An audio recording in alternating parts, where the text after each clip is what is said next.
just these unbelievable projects all in the 20s. The county center, also magnificent Art Deco building.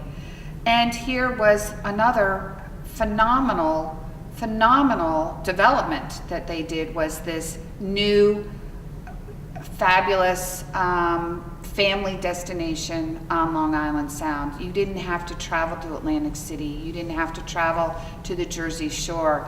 Right here in Westchester, you could walk a boardwalk, you could take these rides.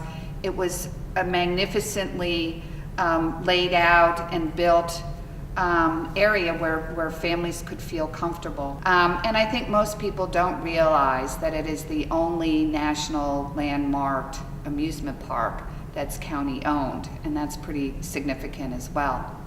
It has also led to its problems over the years, because county government isn't necessarily a good operator of an amusement park, or some of the other things that they've just happened to have inherited.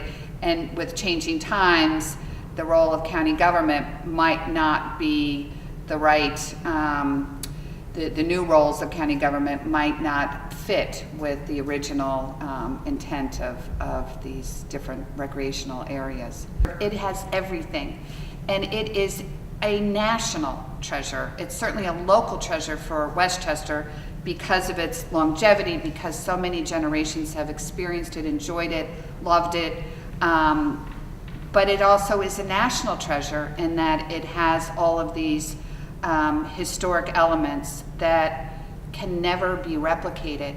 When we were working on the master plan back in the 90s, we were talking to different consultants across the country. They said at Playland what every other amusement park is looking to replicate, to create. We don't have to Disneyfy it. It is real. It's the real McCoy. It was built in 1928 with those specific design elements to make it succeed, and it has for all these years. Now, if it's not making money, let's look at the management.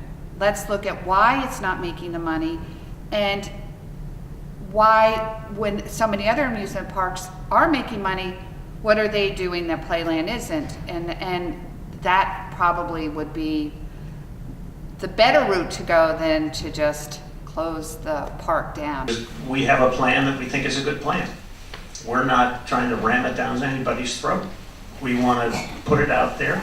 We want a process that says, tell us what works for the majority of people. And the issue is, unfortunately, what happens from time to time. You have a local impact and you have a county facility.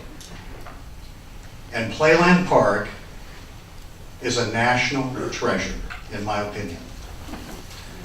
And the county has really not done a good job over the last 30 or 40 years in its stewardship. And there is this tension that exists, intergovernmental, between Westchester County that owns the asset and technically does not have to go through a local land use review process, and RIE that is impacted. And we're willing to work, try to work with Westchester County and with RIE. And we want to continue to move forward. This is a terrific asset and it needs to be restored.